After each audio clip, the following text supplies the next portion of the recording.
Welcome to another Mindmaxing podcast, and I'm delighted to be here with Lynne Rosansky, who we've been working with for a little while, and I've known Lynne for even longer, and she's a very thoughtful leader in higher education, has a lot of different viewpoints from many different higher ed experiences, and I'm interested to hear some of her thoughts today. So I'll start off, Lynne, with it's been a heck of a year. Today happens to be Inauguration Day. And what are some of your reflections from this last year? Thanks so much, Lee. And yeah, that was the year that was. Glad to put it in the rearview mirror, as I think everybody is. One of the things I think we all walk away from in higher ed now is the realization that online education and distance education is no longer a nice to have, it's a must have. Many of us knew that to begin with, but it kind of was in our faces. Those of us that come from traditional institutions have a history of working with faculties that sometimes were a little resistant to the idea of, doing online, completely remote, asynchronous. They had to do it this year. And I think necessity is the mother of invention. So the realization that this is here to stay, I think, is a big takeaway for all of us in higher ed. I also think that brings to point the idea that the value is in the eyes of the consumer. We heard students' concerns about whether this was really worth the price. Is this really the experience I signed up for? And I think that's a legitimate concern that we should be aware of. And it does point us to look carefully at the kind of experience that we're delivering in the online environment. That it's not just everything is the same. We do have a lot of choices and a lot of opportunities to deliver something in an online environment that is distinctive and really enhances the learner's experience. As you and I have talked about, and we're actually presenting together on value shortly, but the idea of perceived value, I think, is a really important concept. And the Rabb School has been delivering high quality online education for many years, whereas many people have been thrown into the fray in this last year. So could you talk about some of the ways that you see differentiation in relationship to that value? So they're constantly innovation of tools, interactive tools that we can use in our online engagement. I think that we've seen over the last 30 years, actually, an amazing amount of innovation in terms of what it means to have a robust learning experience in the online environment. We've been tracking that with a team of learning designers that have constantly been trying to improve and renew the whole experience that we're delivering our students in the online environment. So to integrate the current tools, whether it be, a Slack channel that they're going to use at work, and finding ways to kind of integrate even some synchronous office hours. It's all about the student experience, and it's about trying to find ways to make that experience very robust and deliver the flexibility. We've been focused on the working professionals, of course, who don't have any time, and it's been even worse with COVID, because the whole concept of having to be working full time and having the kids at home and managing homework and everything else, I think has stretched all of us. And that has also brought to bear the point that, those folks really do need to have the flexibility of being able to kind of click in when they can. I think our technology has been terrific. As you and I are talking right now, this is a benefit of where we are. So being able to integrate that technology, the improvement of video, if you think about where video was even 10 years ago, it just wasn't there. So, that's really those technical foundations, and having those improve has been really valuable in terms of enhancing the student experience, because it is all about the student experience. Ultimately, the value is in the user, and it's the user's assessment of whether this is going to be valuable or not. You brought me back. I remember our company developing a partnership with a company called Centra in the late 90s, who had video calling, and it was horrible. and I was in that camp of, this will never take off. Well, it wouldn't have taken off with that level of technology, but you're right. Both the technology and the broadband, for the most part, ubiquity, but it's not ubiquitous for everyone. But most professionals have broadband access. So given you've had a chance to, recover, reflect, scramble, and had a period of time, I know you're always thinking about what's next. And what are some of the things in the short term, next 6 to 9 months, that you're looking to have happen, or you would expect to have happen either at Brandeis or in higher ed as a whole? Well, I mean, certainly in the world of, sort of delivering professional education, it's going to be more competitive. I mean, everybody's there now. So we're all playing in the same sandbox, and that's always a challenge. So one has to constantly review and revise and be out there innovating what's going to be the best experience for our students. Are we delivering? So, we immediately jumped into our advisory board meetings with our professional advisory groups to see what's changed in terms of what you need. Are we delivering the kinds of skills and competencies that are most important? How quickly are you going through a digital transformation? What are those skills that are necessary for digital transformation? Have we got those integrated into our portfolio of courses? So that kind of revision that has to happen all the time, but that's sort of the urgency has become a little bit more intense right now. Mm-hmm. So we're engaged in doing that in the short term. And, also looking for opportunities. What's going to be next? I think all of us, particularly in the area of continuing and professional studies, are looking for where and how do we meet the need for just-in-time programming. So there's been a lot made now of sort of short, just-in-time upskilling, if you will.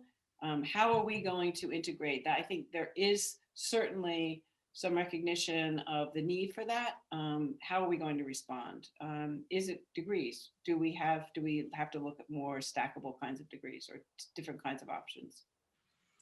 So I think it's a great practice to involve advisory boards, and most professional schools have some level of named advisory boards. Some actually use them.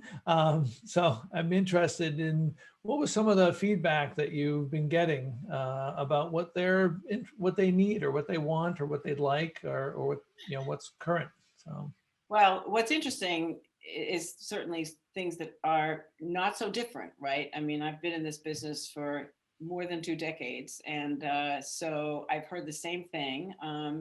And it's always interesting to me because the hiring managers honestly are always asking for more soft skills, more communication, team building, leadership, management, strategic thinking. So the kind of composition of what we often glibly refer to as soft skills is sort of what they say. That's what makes the big difference. It's the people who have the heart, who have the grit, who have the people skills, and that has not changed. And I think the recognition and value to those things have not changed. Interestingly, though, it's a much harder sell to students. So students don't necessarily pick up on well, you're going to get to learn leadership because, well, what is that? And they're much more likely to say, give me, machine learning or AI, or, I want that kind of skill that I know, kind of put on my resume, and I'm going to be an expert in this. And so it's a really interesting dichotomy in some respects in terms of what the prospective students think they want and what actually the hiring managers are looking for. The irony of, if I don't have a lot of emotional intelligence, I may not have enough emotional intelligence to know that I need more emotional intelligence. So here we go. So yeah. So in the longer term, I mean, fiscal 22 and beyond, I believe we're going to see significant changes that it's not going to go back to normal, so to speak. We've had changes that are happening and are going to lead to other changes going forward. What are some things you see happening or imagine happening in the longer term? Um, I'm really excited to see actually what's happening at Brandeis University in the full-time faculty. They've embraced the need to learn how to teach and learn, and what is the teaching learning experience in an online or hybrid environment. There's been a huge embracing and search for advice, counsel, tools, techniques, and also some real innovation. So we're seeing some some of our creative arts faculty are in finding ways to teach drawing in a remote way that is really unique and encouraging. And it's kind of outside of the normal mainframe, but that's the sort of innovation that I'm excited that was likely to happen as a consequence of where we've been, right? So nothing like putting people into, you have to do this, to then say, necessity is the mother of invention. Well, then maybe I better do it well. And so being able to kind of think about, how do I do it well? What is it going to be? Are there creative and new ways to use the space and to use the fact that you could have a class of distributed students in different places. And I think we will see some really exciting innovation from dedicated faculty who really do want to provide and know the value of providing a very amazingly robust and rigorous learning experience to their students. And so I expect that, whereas to date at Brandeis, the Rabb School has been sort of the provider and the source of mostly all of the asynchronous online learning, my expectation is that's going to be diffused and distributed across the university in ways that we haven't even thought about yet, which actually makes it very exciting, right? So it becomes sort of a multimodality, all engaged in sort of a learning experience, a teaching learning experience.